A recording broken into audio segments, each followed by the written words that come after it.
All right, I think everybody are back. So let's continue with practice session.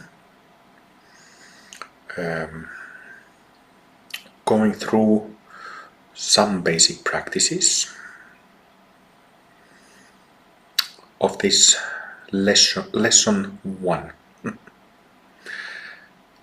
So take a comfortable upright sitting posture, not rigid at all, but upright and soft. Take a sitting posture where you can comfortably and easily sit for an extended period of time without moving. But having said that, in traditional Zen, you're actually not allowed to move during sitting. And I have done that plenty with lots of physical pain. And based on that experience, as well as my later experience of tantric practice, I can say that tolerating pain is completely useless. If there is some energy shift that comes from, from transcending pain, those shifts are very superficial. And this is why in Revitalized Zen you are welcome to adjust or change your posture at any point, as long as you're not moving all the time. So if you're changing posture every minute, that is just restlessness. Unless, of course, if you have some physical illness or some physical condition, that's a different matter. But if your health is quite normal, okay, then you should easily be able to sit still without much physical movement for half an hour without problem.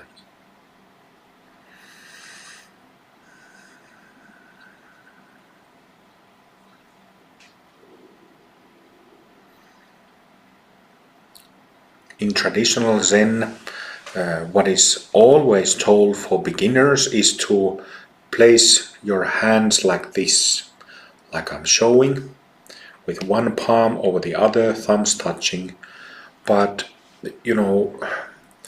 based on my many years as a tantric practitioner, I say that, this is a tantric mudra. And in tantric system you have empowerments for mudras, which means that after empowerment, when you place your hands like this or in some other position, there is automatically tuning into one's Buddha nature. But Zen is not tantric tradition. There is no empowerments and therefore also no real mudras. So when placing hands like this in traditional Zen, it is merely external. It is not a proper mudra. And this is why my instruction about this point is that I usually sit with my palms over my knees, palms down. I simply want to place my hands, whether joined in my lap or on my knees, palms down or palms up. I want to place my hands in a way that is comfortable and easy. But without empowerment, this mudra or other mudras, they won't do anything. So it is merely external form from that perspective. Of course, you're welcome to place your hands like that, but you should understand that in Zen it is merely an external form.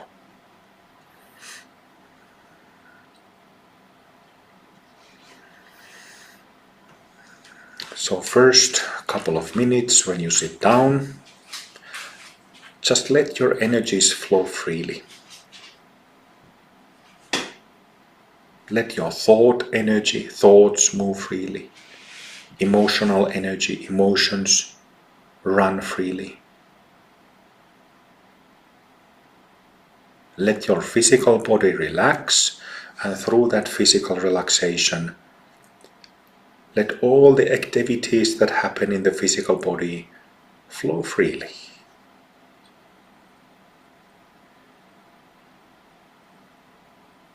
This is, by the way, my way of teaching, so that I speak when I give instructions, as we are doing the practice together.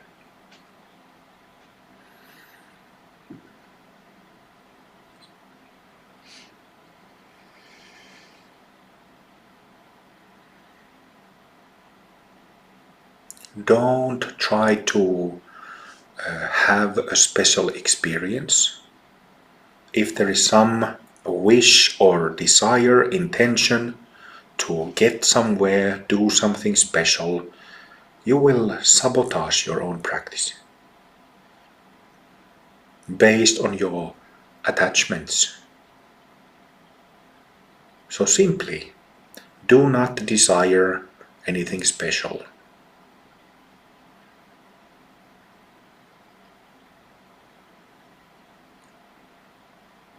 Do not wish for anything special to happen at this moment or in future. Simply drop all such wishes.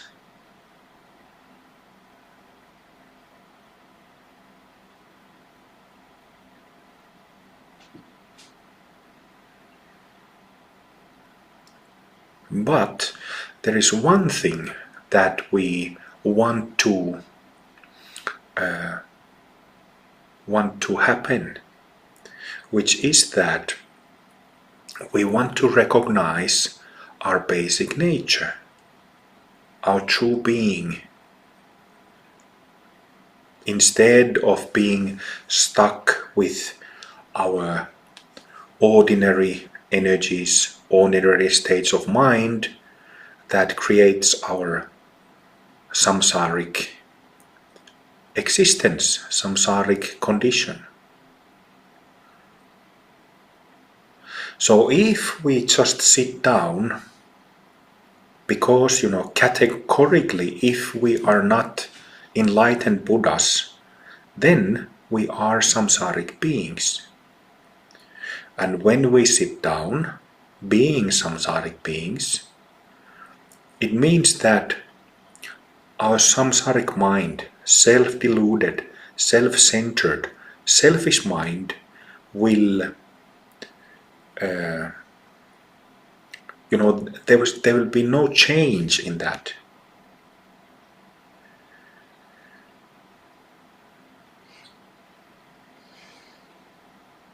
And then what happens commonly in Zen groups is that people sit in this samsaric muddy state of mind, which will sooner or later make you drowsy and sleepy.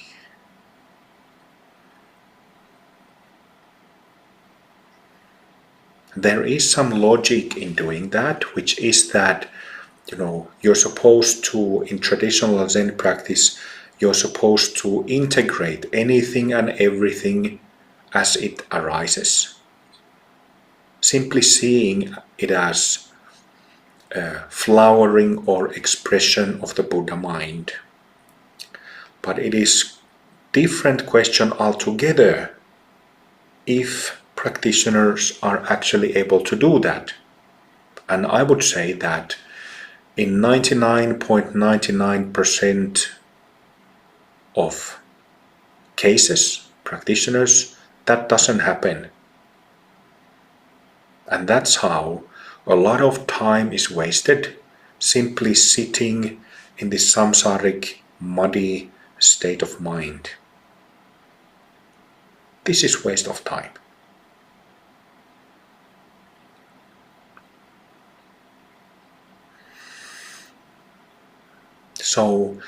what we want to what we want to happen is for our true nature, basic nature, Buddha nature, Tathagata, to show up so that we can recognize ourselves as living and breathing Buddhas.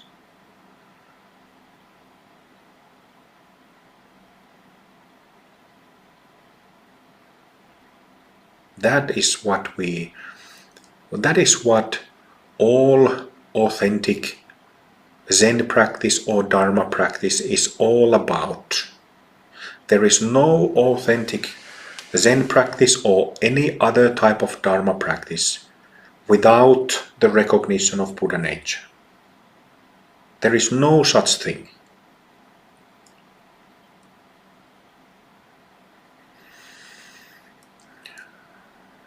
So, one universal Mahayana teaching, also in Zen, to make this our Buddha nature appear, to make it more apparent in our body, in our mind, in our energy, is to generate the mind of awakening, the mind of enlightenment, to generate bodhicitta. And the way how I teach this is, we can use some simple phrases like "May all beings be free," chant it aloud or repeat it mentally a few times, really wishing it that may all beings be free, may all beings be happy. But when you understand the point of bodhicitta, this compassion-driven motivation to attain enlightenment, to benefit all beings, in all worlds, in all forms, then you can phrase it, express it verbally or mentally in any way you like. You can create your own bodhicitta prayers.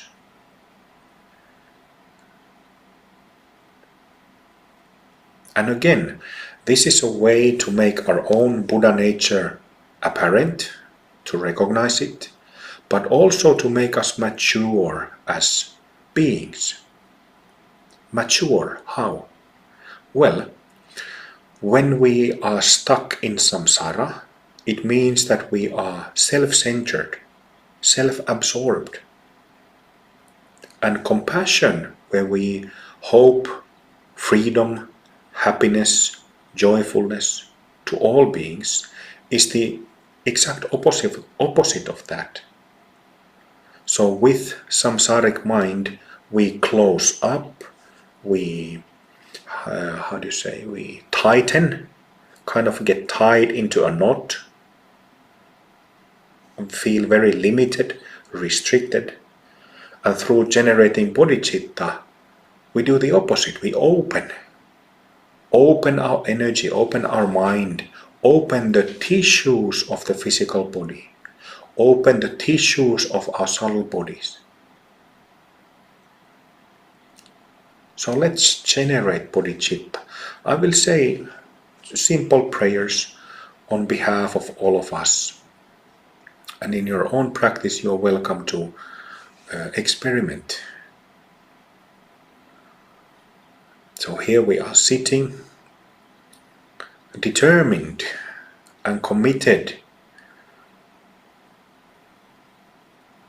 to realizing ourselves as living and breathing Buddhas, fully enlightened beings,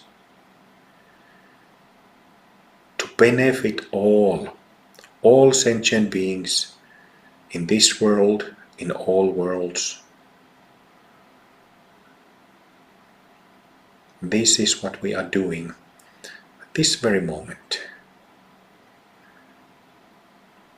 May all beings be happy, may all beings be free, and may each one of us attain Buddhahood for the benefit of all. Now when we have said the prayers, now feel what happens in your energy. What happens in your body, in your mind. Feel.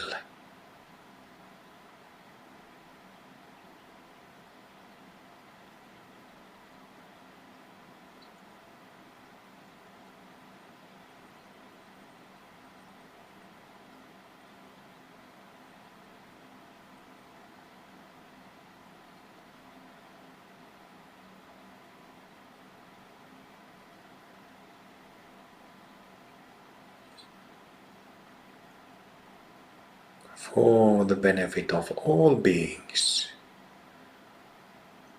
with compassion, with love, with care. May all beings be free and happy, and may each one of us be free and happy. May I be free and happy, for the benefit of all.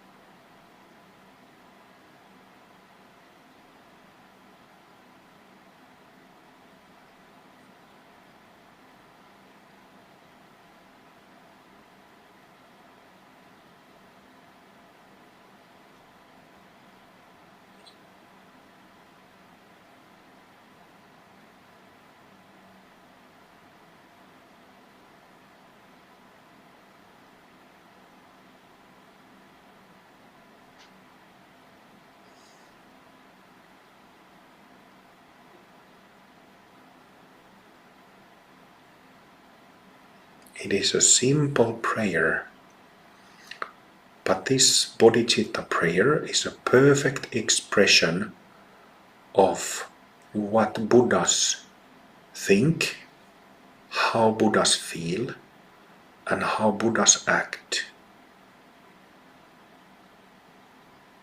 including the Buddha in you. That's why when we generate bodhicitta,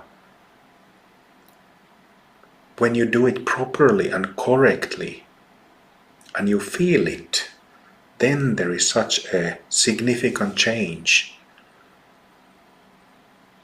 from the ordinary mind, its troubles, its hassles, to clarity, softness, sobriety, groundedness, peacefulness, felt in the whole body, felt in heart, felt in mind. Isn't it? Is that so?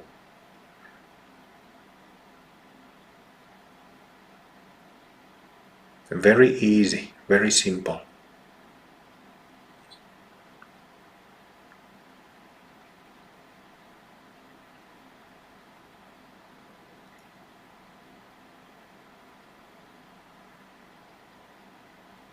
This was my master's Terayama Roshi's teaching, to feel.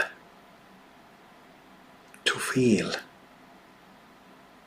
Not only repeating prayers, chanting mantras, chanting sutras, but to feel during and after.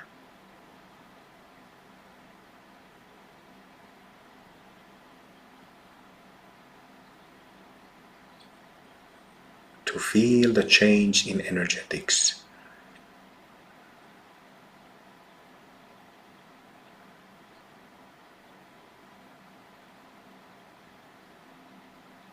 Anybody can notice something. From the very first session of practice, anybody can notice something, which means there is something that happens. And that's how it should be.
Then you simply sit with it.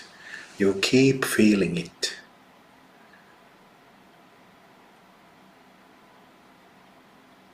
Keep noticing, keep recognizing the shift in energy.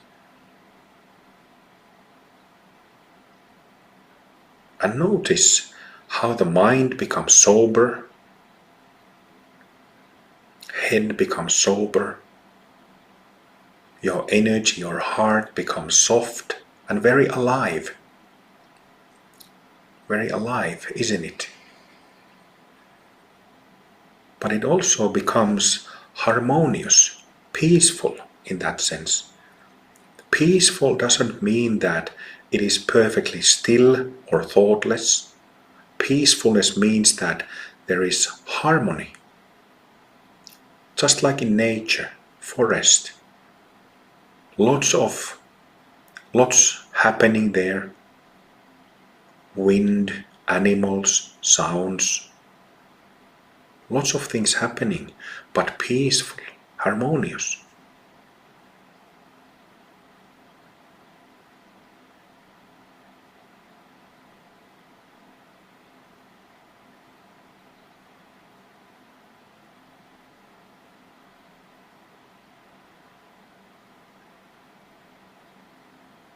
With whole body you feel, with whole body recognize your true nature.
So this is something that needs to happen in every single practice session, that there is a shift from self-centered to selfless, from closed to open, from stuffy to fresh, from chaotic to peaceful.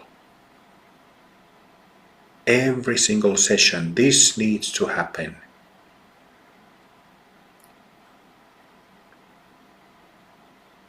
This is tasting the flavor in our own mouths instead of reading a fancy menu.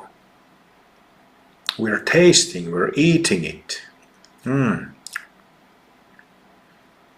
Eating our belly full in every session,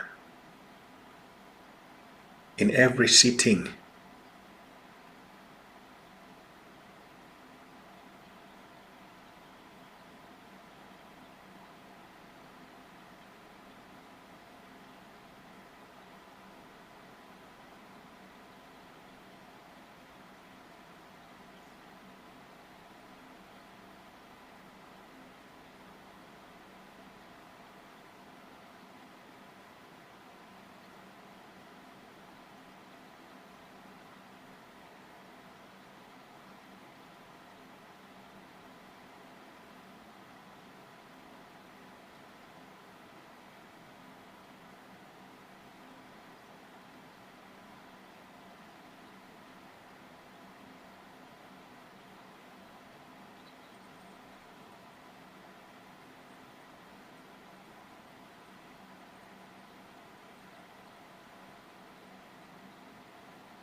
When it comes to Bodhicitta as a sitting practice, as a form of zazen, sitting Zen,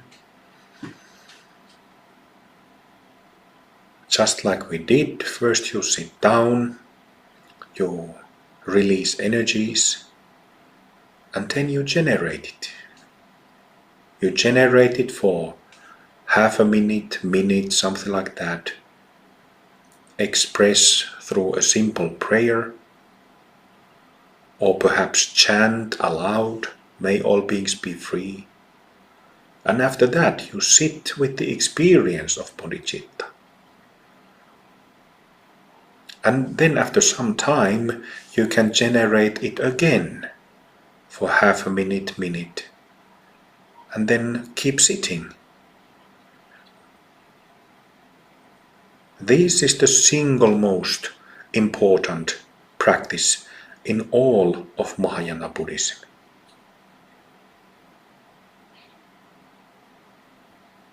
It's really the heart and soul of Mahayana Dharma, including Zen.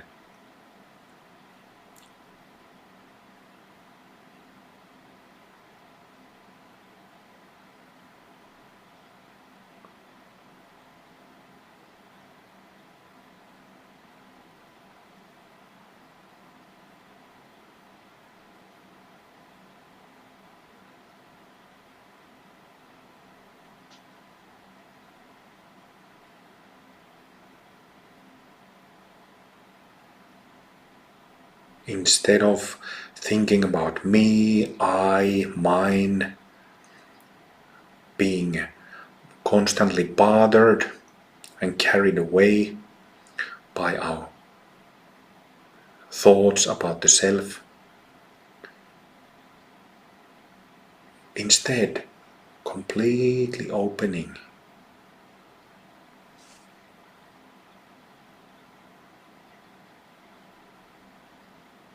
Opening up like lotus flower, or any flower.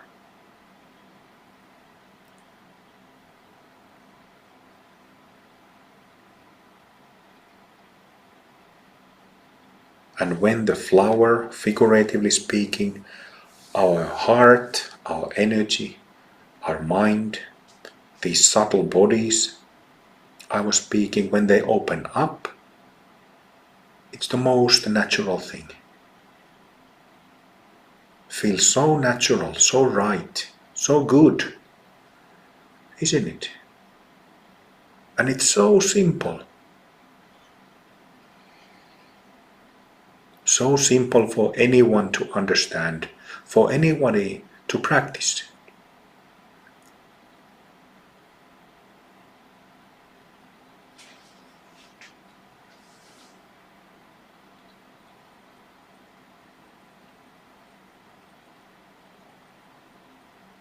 And doing this practice, already so much happening, change in the body and mind.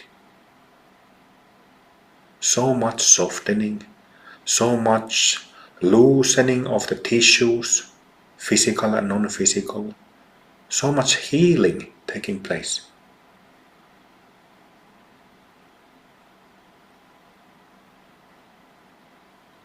If I use say the same things that I've said now a couple of times, if I use Buddhas from the Mahayana Buddhist and Zen pantheon, there is compassion, which means there is the presence of Avalokiteshvara Bodhisattva, Bodhisattva of compassion. Head becoming clear and sober is the, the expression of presence of Manjushri Bodhisattva, the Bodhisattva of wisdom and discernment.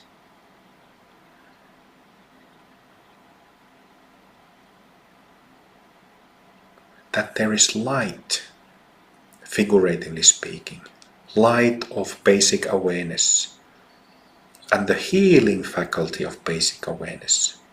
There is the presence of Buddha Amitabha and the medicine Buddha, Bhaisatya Guru Buddha. All these Buddhas and Bodhisattvas are already inside us, in us, as these characteristics of our own Buddha mind.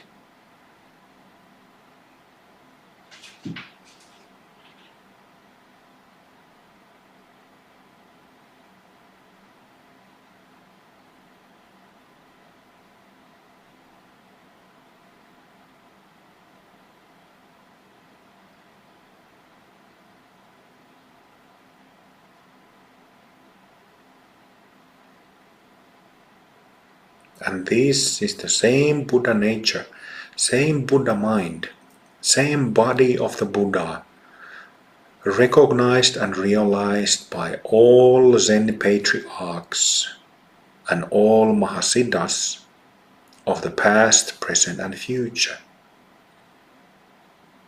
There is no other Buddha mind, no other Buddha nature.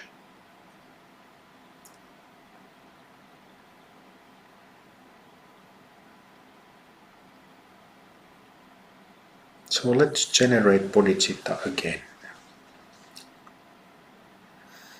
May all beings be free.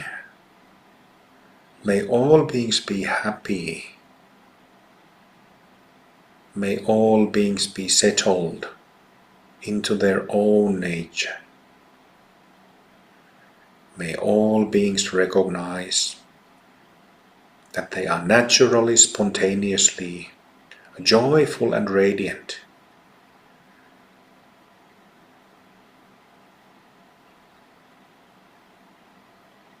May all beings be free. May all beings be free.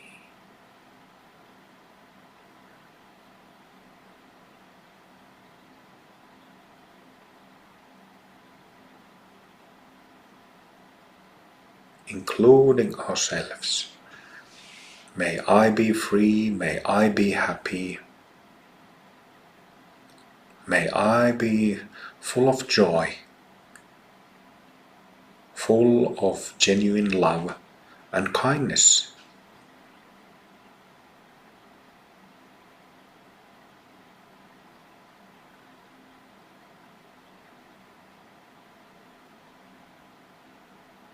For the sake of all sentient beings.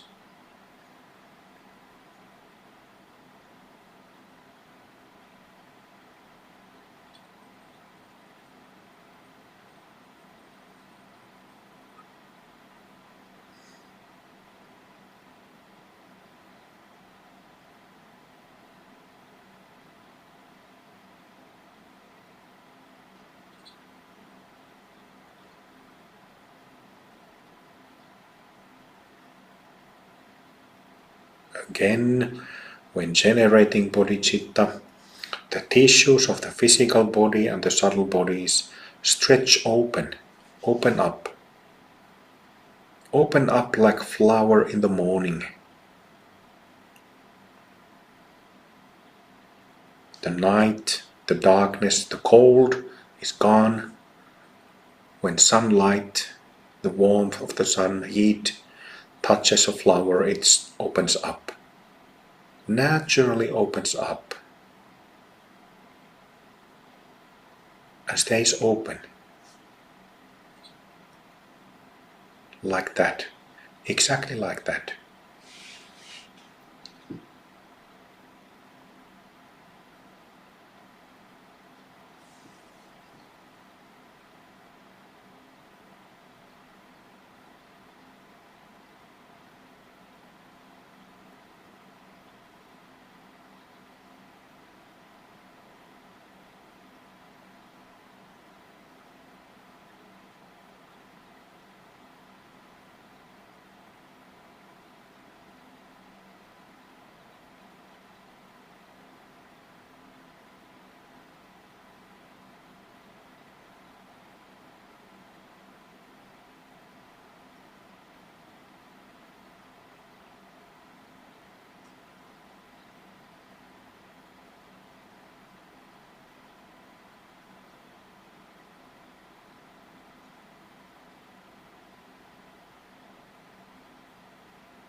So in the beginning of one's practice,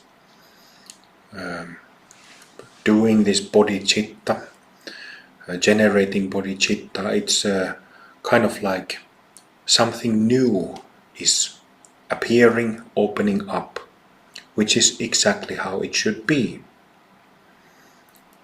But then, over time, we get more and more familiar with this basic nature of ours. We cannot be familiar with it from the beginning because of our habits and patterns and self-view. So it becomes familiar over time. And when we really get familiar with it, which means that we automatically embody this Buddha nature, this bodhicitta, that is called Shikantaza, just sitting.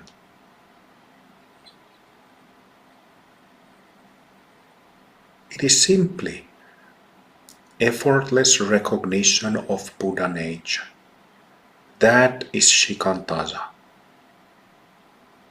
Of Zen Master Dogen, of all Zen patriarchs and masters, there is no other Shikantaza, cannot be.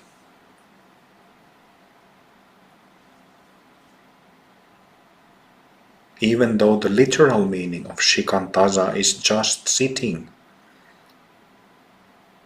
merely sitting. What is sitting? What merely? What just? If we narrowly associate this just sitting to a sitting posture, always needing to be in cross-legged, perfectly upright form, we completely miss the point. The just sitting is recognition of Buddha nature. This is actually what Zen Master Dogen so beautifully explains in his Bendowa in Shobo Genzo. Bendowa, it's a chapter in his massive work Shobo Genzo. He makes it very clear, but it's very easy to misunderstand. Very easy to misunderstand.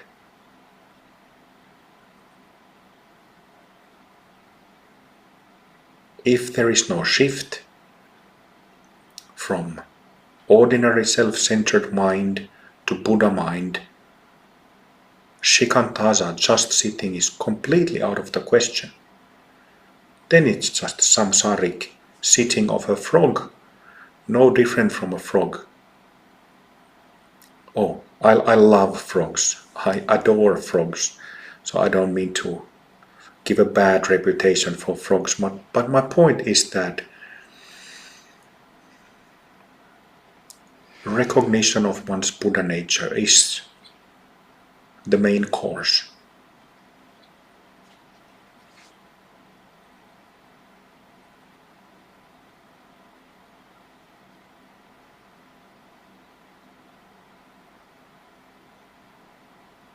So familiarization.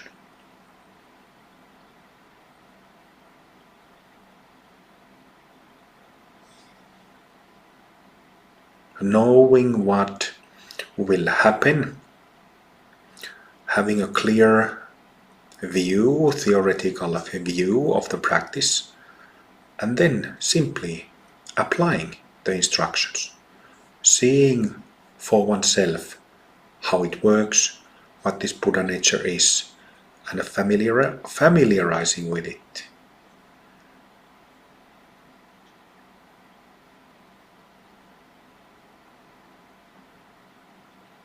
For the sake of all sentient beings, with the muscles and bones of our bodies, for the sake of all beings. Not a single one left behind. Not a single one rejected. Everybody included. Already included. Not in future, but now, this moment.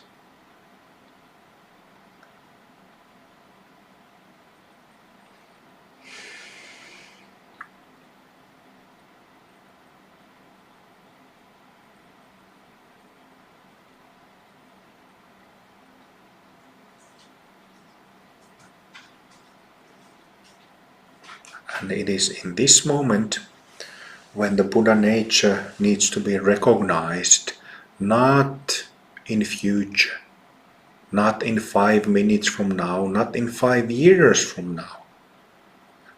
This moment.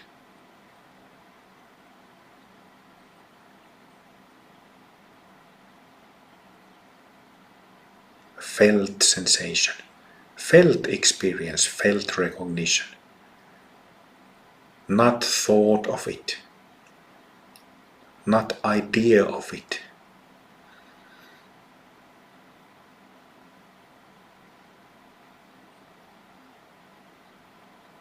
A hug is a different from a thought of a hug. A kiss is a different from a thought of a kiss.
Whether you are sitting eyes closed or eyes open doesn't matter.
Relax your body.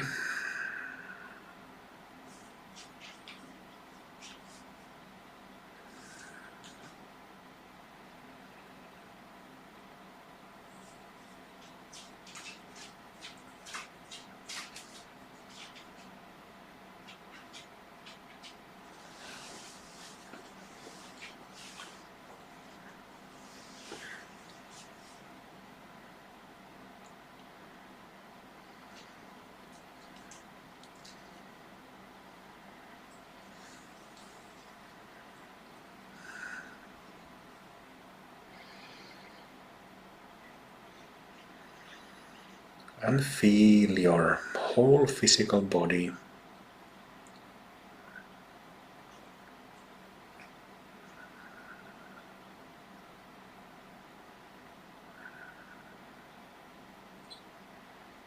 By feeling the skin and the space inside it.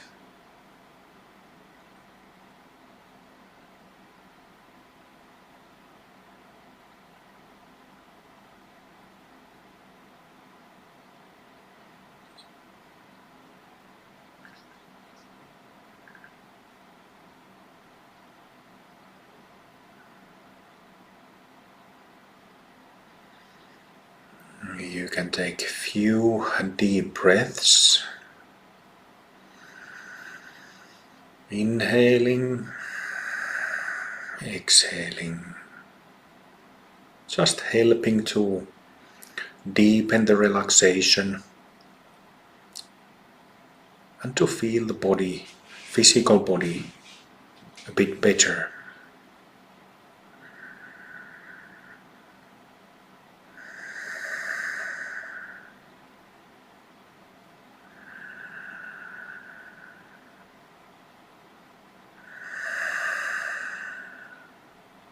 Just a few times.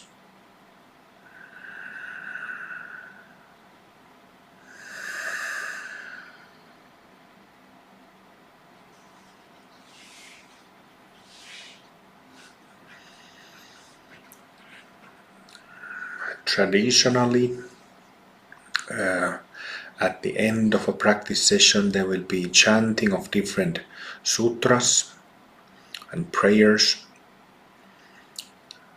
also chanting of Bodhisattva vows and refuge. But we will save those for later. Let's just for a moment look at refuge. Traditionally in Mahayana Buddhism, there is threefold refuge. Taking refuge to Buddha, taking refuge to Dharma, and taking refuge to Sangha. But these three are just different expressions of Buddha nature. So the first and foremost refuge is taking refuge in the Buddha nature that we already have, which is to support the foundation of all life, everywhere in all forms.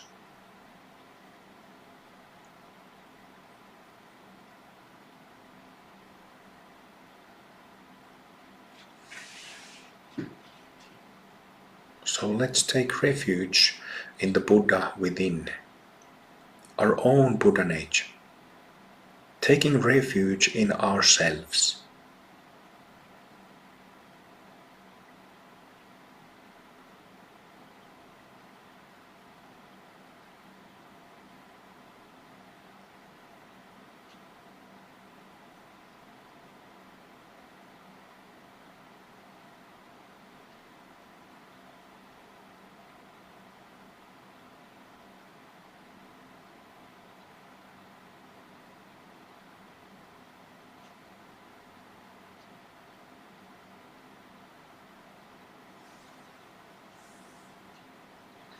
Taking refuge means that we know some place or the source of refuge is a safe place.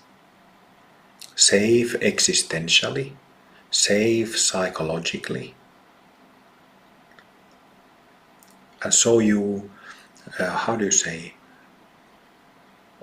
find solace, find safe place, find refuge, and take refuge.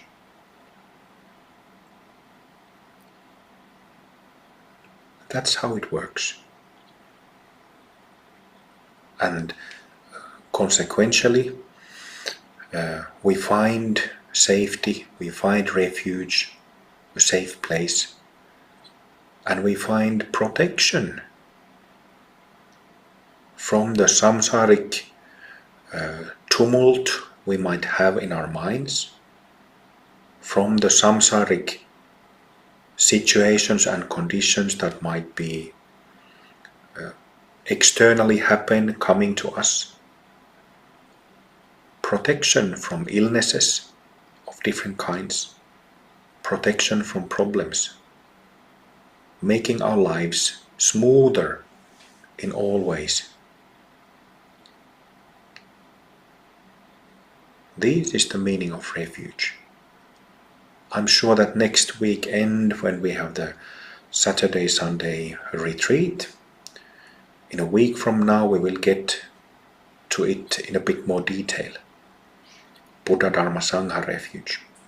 But this is, like I said, the first and foremost refuge in oneself as a Buddha. Understanding that there's an enlightened being inside us, in us. That's who we are, and taking refuge in ourselves in that way.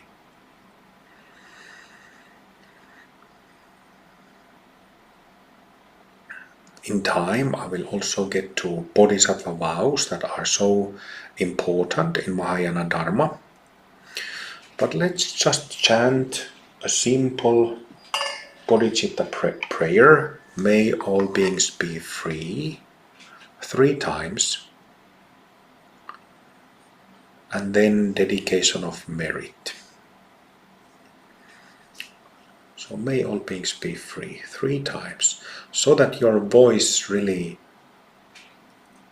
echoes in a rich manner.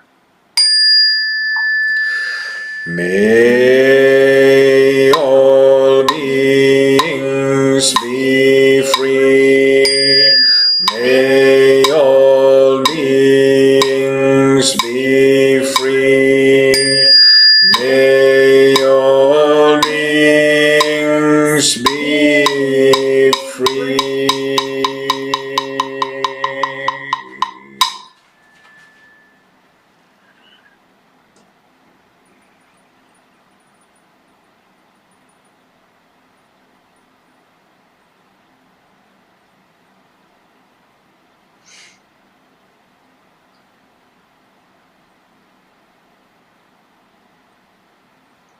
Again, feel the energy of the prayer.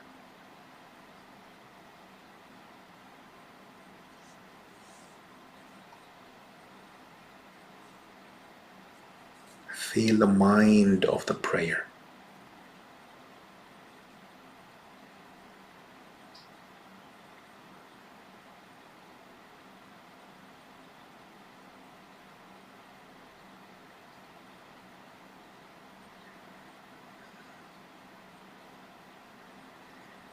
And then dedication of merit, which is the same that we use in Amrita Mandala.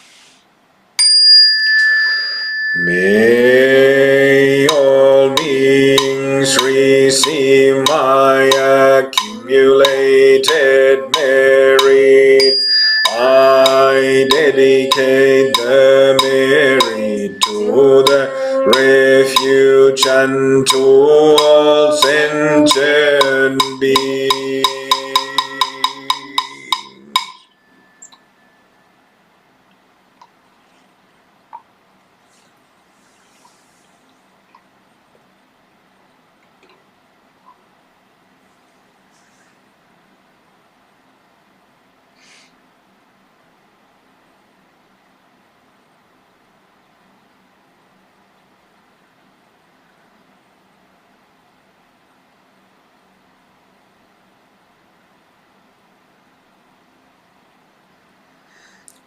May the blessings of the enlightened ancestors of the Zen lineage be with us. The blessings of Bodhidharma, his gurus, Pragyatara and Punyamitra, 6th Patriarch Huineng, Zen Master Dogen, and Tangen Roshi. May their blessings be with us.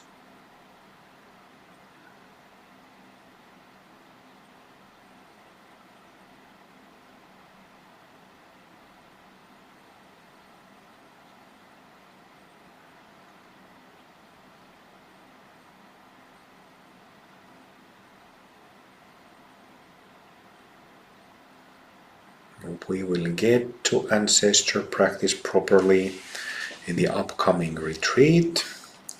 Now let's join our hands and make a simple bow.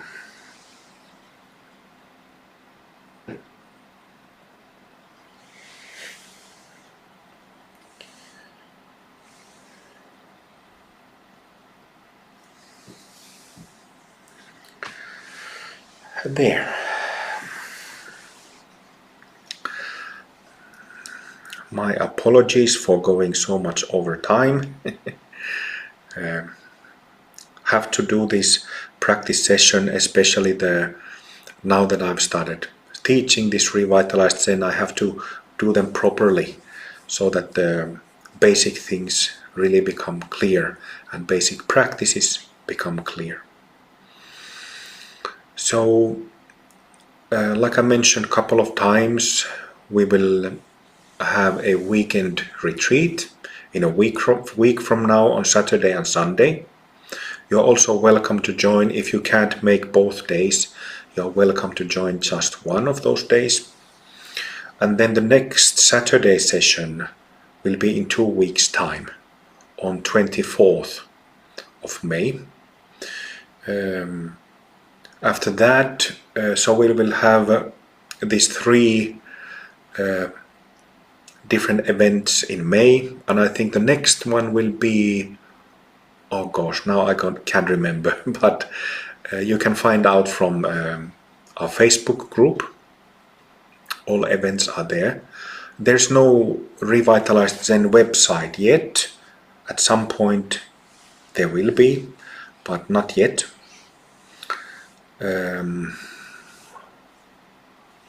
What else?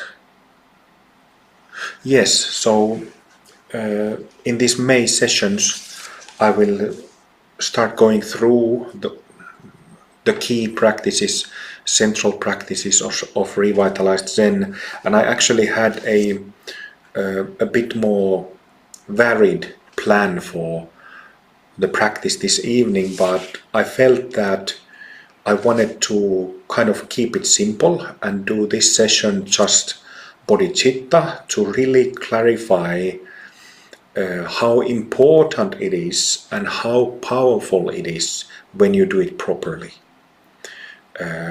And like I said, that what I mean by it being so powerful is that our basic nature really shows up when it is done properly. And this changes, this moves mountains, so to speak, because then we really experience and recognize our basic nature, which changes everything, isn't it? Then you have a felt sensation, felt experience about refuge, about this awakened, enlightened mind,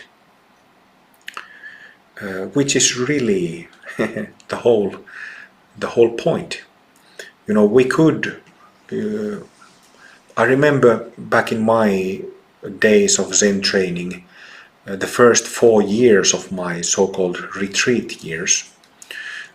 When I was in the monastery, or when I came back to Europe, Finland, after Japan, I was practicing 8 hours or more every day. 8 hours or more sitting practices. So doing that for the first 4 years in the context of Zen, and I never, not once, had this recognition, this experience that we just had. I was counting my breaths from 1 to 10, on and on and on, day and night. And there were some little benefits from it, but not the main benefit. The main meal I never got to enjoy. And there are so many like that, you know.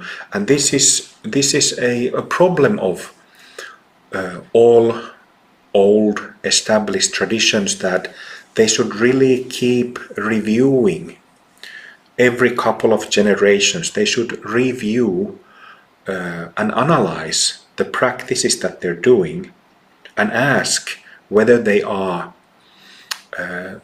delivering the goods, so to speak, or not. Isn't it? This is commonsensical. We do this in anything else in life, really. You know, if the plumbing in our house is not working well, we immediately want to fix it instead of having like a broken plumbing that gives birth to all kinds of problems, right? So we apply a very pragmatic view in everything else in life, but that same attitude should be in Dharma and traditions. So yes, this bodhicitta is really, like I said, the most important practice in all of Mahayana, including Zen Buddhism. And it nicely, like I said, you know, when many of you who join this session have practiced for many, many years. So to you, it will be instantly you realize and understand, perhaps already did, what I said about Shikantaza, just sitting, Buddha nature recognition in relation to bodhicitta. So generating bodhicitta is not something like not something on the side or some bonus or some side practice. It is the main practice. You know, we can actually view bodhicitta from this relative perspective of generating the Buddha mind, which is what bodhicitta literally means, or from the absolute perspective, where it is the Buddha nature, and we simply recognize it. And that's really the main point. If you understand it, and then you start reading text by Zen Master Dogen or Huineng or any master, then you really understand it correctly. But if you don't have this very visceral, physical, mental, emotional, energetic recognition, then, you know, if the Buddha nature will just remain abstract, theoretical, then you will never understand what the patriarchs' teaching is and what they have so extensively written about. It will never be understood. And there are too many Zen lineage holders, teachers, masters who have that problem. So, of course, this is the biggest issue that needs to be corrected. And it's so easy to correct. So easy to correct.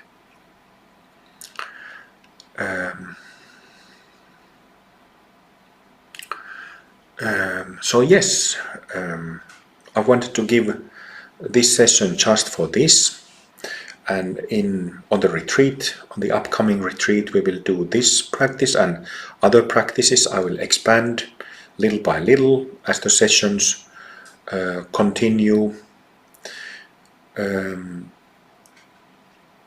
So please do this practice if you feel like doing it. Please tell your friends if you think that my writings, my YouTubes, or this practice has been beneficial for you. Tell your friends. I need to get the message out to as many as possible. I decided that I will give this Zen project for 2 years, and after that I will decide whether I will continue it or not. But hopefully within these 2 years, starting now May 2025,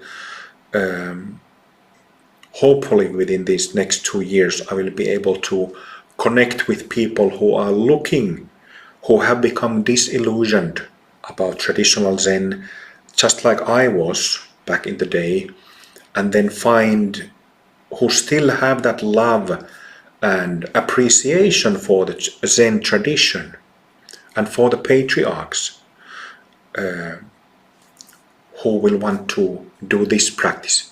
who want to revitalize Zen together.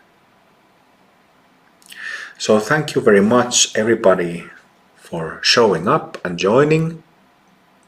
Thank you for your donations.